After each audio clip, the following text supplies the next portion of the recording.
TRS party బలోపేతానికి పనిచేసిన వ్యక్తినే నేను కూడా. ఆనాటి కేసీఆర్ వేరు, ఇప్పటి కేసీఆర్ వేరు.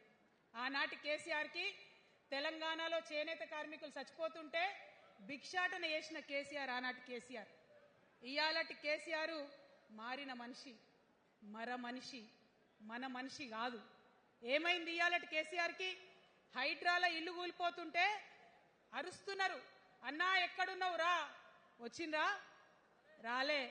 వెలుగుమట్ల ఇల్లు కూలితే వచ్చిండ్రా? రైతులకు వర్ష బీభత్సమై మొత్తం పొలాలు మునిగిపోతే వచ్చిండ్రా? చేవెళ్ల దగ్గర బస్ యాక్సిడెంట్ అయితే వచ్చిండ్రా? ఎక్కడ చిన్న కష్టం వచ్చినా ప్రజలకు ఆ సారు రారు, ఆ సారు రారు.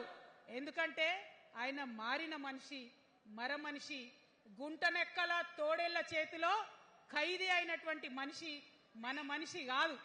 బాధతో, దుఃఖంతో, ఆవేదనతో చెప్తున్న మాట, సంతోషంతో చెప్తలేని ఈ మాట నేను. అట్లాంటి కేసీఆర్ ఎట్లా ఉండే ఒకప్పుడు? అదే ఆర్డీఎస్ అంతా పాదయాత్ర చేసి నా తెలంగాణకు నీళ్లు కావాలని అడిగినరు. ఇవాళ మరి 10 ఏళ్ళ అధికారం ఉంటే పాలమూరు రంగారెడ్డి ప్రాజెక్టు కోసం 10 ఏళ్లలో ముందుకు పోతలేదంటే, ఎవరన్నా తెలంగాణ పట్ల ప్రేమ ఉంటే, పాలమూరు పట్ల ప్రేమ ఉంటే, కృష్ణా నీళ్లు వాడుకోవాలంటే మన కేసీఆర్ అయ్యుంటే ఆ పాలమూరు రంగారెడ్డి ప్రాజెక్ట్ కాడ కుర్చేసుకొని అది కట్టిస్తుండే. ఏం చేసినారు మారిన కేసీఆర్ గారు? పంజాబ్ పోయినరు, గుజరాత్ పోయినరు, బీహార్ పోయినరు. మేము మొత్తం రాష్ట్రంలో పీక్ కట్టలు కట్టాం, నేషనల్ పార్టీ పెడతామని పోయినరు తప్పితే తెలంగాణ ప్రజలను పట్టించుకోలేదు. పట్టించుకుని ఉంటే, కేంద్రంతో గొడవ పెట్టుకోకుండా ఉంటే ఇవాళ పాలమూరు రంగారెడ్డి పారకపోతుండేనా? నేను అడుగుతా ఉన్నా స్ట్రేట్ గా. ఇన్ని రోజులు నేను ఎన్ని మాటలు మాట్లాడినా బీఆర్ఎస్ పార్టీ నాయకులు ఒక్కరు కూడా బయటకు వస్తలేరు, సమాధానం చెప్తలేరు. దీనికి మీరు సమాధానం చెప్పకపోతే ప్రజలే మిమ్మల్ని బయటకు లాగి సమాధానం చెప్పేటట్టు చేస్తారని కూడా ఈ సందర్భంగా నేను తెలియజేస్తా ఉన్నా. ఒకటే మాట అడుగుతున్నా, మన కేసీఆర్ అయ్యుంటే ఆనాడు తెలంగాణ బిడ్డలు కష్టపడితే బయటకు వచ్చి నా బిడ్డలకు ఇబ్బంది అవుతుందని కొట్లాడిన వ్యక్తి, సింగరేణి గనిలో ఒక కార్మికుడు చనిపోతే అక్కడి దాకా పోయి చూసి వచ్చినటువంటి వ్యక్తి. మరి తెలంగాణ వచ్చినాక ఏమైందా ప్రేమ? అధికారం ముందు మమకారం తగ్గిపోయిందా? ఏం జరిగిందని నేను అడుగుతా ఉన్నా. ఎందుకు ఈ మాట చెప్తా ఉన్నా అంటే, ప్రేమ నాకు కూడా ఉంది. నాకు తండ్రి కావచ్చు, అది వేరే విషయం. కానీ ఒక రాజకీయ నాయకుడిగా వారు ఈ మధ్య రాజకీయ పరిణితి కోల్పోయి మాట్లాడుతూ ఉన్నారు. కేటీఆర్ గారు మాట్లాడిందంటే ఓకే అనుకోవచ్చు, ఆయనకు పెద్ద తెలియదు పాపం. కానీ కేసీఆర్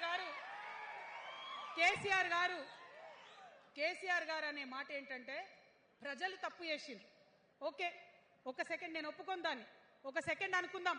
ప్రజలు తప్పు చేస్తే నేను ఒక తల్లిగా అడుగుతున్నా, నేను నా కొడుకో మాట చెప్తా, వాడు వినలేదనుకో, కింద పడ్డాడనుకో, ఇడిచిపెడతానా? దగ్గర తీసుకొని మంది అనా? ఓకే, ప్రజలు తప్పు చేసిర్రు అనుకోండి, మీకు అధికారం ఇవ్వలేదు అనుకోండి, ఒక కర్కోటకుడి పాలన నడుస్తుంది అలా తెలంగాణలో. ఇబ్బంది పడుతున్నారు ప్రజలు, గోసపడుతున్నారు, ఏడుస్తున్నారు. ఇండ్లు అన్ని ఉండి ఇండ్లు గూలగొడుతుంటే, అర్ధరాత్రి ఇంటి మీదకి వచ్చి ఇండ్లు గూలగొడుతుంటే ఆదుకోవాల్సిన అమ్మలాంటి మన పాత కేసీఆర్ ఏడి? ఎక్కడున్నాడు? ఇది మనం అడగాల్సింది. అందుకోసమే నేను ఈ నిర్ణయం తీసుకున్నది. నన్ను పార్టీలోంచి బయటకేస్తే నేను వెంటనే పార్టీ పెట్టలే. ఆనాడు కూడా చెప్పినా, నేను ఆలోచన చేస్తున్నా, మారతారేమో అని చూసిన, పదే వేచి చూసిన. ఇవాళ నన్ను పార్టీలోకి వెళ్ళి సస్పెండ్ చేసి 10 నెలలైంది. నాకు నిజంగా మంచిగానే అయింది. ఎందుకు తెలుసా? ఆనాడు ఉద్యమకారులను ఇబ్బంది పెడుతుంటే నేను ఇంకా గట్టిగా మాట్లాడలేదు. ఆనాడు మీకు జరిగింది, ఇవాళ నాకు జరిగింది. కొత్త ఏం లేదు. కేసీఆర్ కోసం, టీఆర్ఎస్ పార్టీ కోసం, ఆనాడు తెలంగాణ ఉద్యమం కోసం ఇండ్లు అమ్ముకొని, భూములు అమ్ముకొని, ప్రతి ఊర్లో టీఆర్ఎస్ కండువా వేసుకొని పోరాటం చేసినటువంటి కార్యకర్తలు ఎక్కడున్నారు ఇవాళ?